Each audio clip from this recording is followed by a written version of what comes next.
What's up, guys? I'm Jonesy, here with your weekly Bossip rundown of all the most talked about stories that went down this week on Bossip.com. Has Diamond Hounsou had enough of Kimora's Queen of England demands and finally walked out on her? A source close to the couple says that the Glamazon and her gladiator have split after a big fight over dinero. According to reports, Kimura and Diamond are feeling some financial strain after her ex-husband, Russell Simmons, aka Blood Diamond Russell, decided to stop funding their luxurious lifestyle. Nobody's buying diamonds anymore? And to make matters worse, during their holiday vacay in St. Bart's, Kimora treated Diamond like a glorified babysitter so she could go chill with her little checkbook. BDR has since responded to the reports claiming all is well with his ex and her new boo because they yogaed it out. Both of their careers are flourishing and he doesn't even pay alimony. And why should we believe this guy? Because he still wants us all to think that he prefers women. Here's a race matter for that ass. Actress Michelle Rodriguez is featured on an upcoming episode of Finding Our Roots with Henry Louis Gates Jr., where she discovers the Puerto Rican side of her family was in serious denial of the Africa giving us free roots. So much that her ancestors practiced inbreeding to keep their bloodline light-skinned.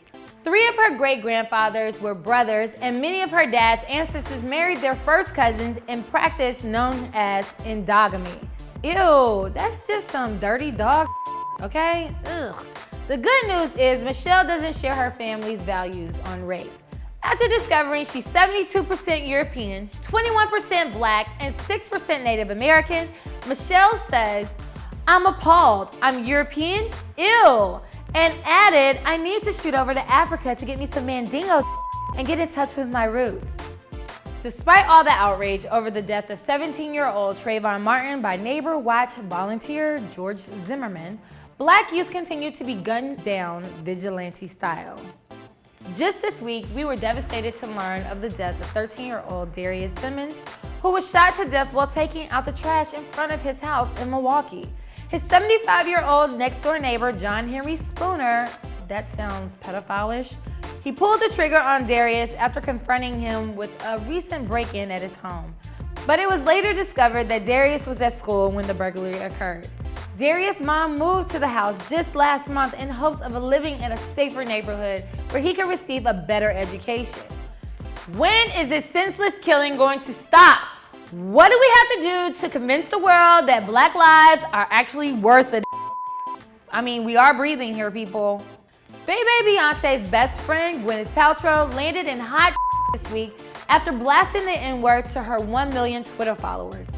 Paltrow tweeted a photo of herself on stage with Kanye, The Dream, and Beyonce while she was in town for the Watch the Throne tour with the caption, "Niggas in Paris for real." The Dream tried to come to her rescue and say he'd taken Gwen's phone and sent the offending tweet, but not everybody was buying it. Q-Tip also jumped on Twitter to say that Gwen should have apologized either way. Well, I mean, it is the name of the song, right? But do you really think Gwyneth was in the wrong for tweeting the title because she's not a ninja in Paris? When will white folks learn saying the N-word will only put you in a world of hurt? This week, the F in Wheezy F Baby stood for Hot 97. After the YMCMB president felt the station's DJ, Peter Rosenberg, showed his artist Nicki Minaj the ultimate disrespect by referring to her song Starships as bull. But it is.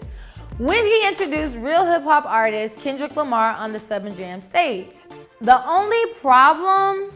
Nicki was slated to be the show headliner, and Wayne let it be known that wasn't going down. In the hours that followed, Nicki and her cohorts exchanged subtweets and direct hits on Twitter with the likes of Funkmaster Flex. And the fallout continued into the week with some crazy radio interviews on Hot 97 and competing stations. While we hate to see Nicki's fans let down, Nas and Lauryn Hill ended up saving the show anyway, and all the drama made for an exciting moment in hip-hop. Probably way more excitement than that dang Starships song is even worth. Well, that's it for this week. Tune in next week for another crazy Bossip rundown. And don't forget to log on to Bossip.com for all your celebrity gossip and entertainment news. Subscribe to our YouTube channel at youtube.com/Bossip for more crazy videos. Bees in the trap, bees in the trap. Starships were meant to fly.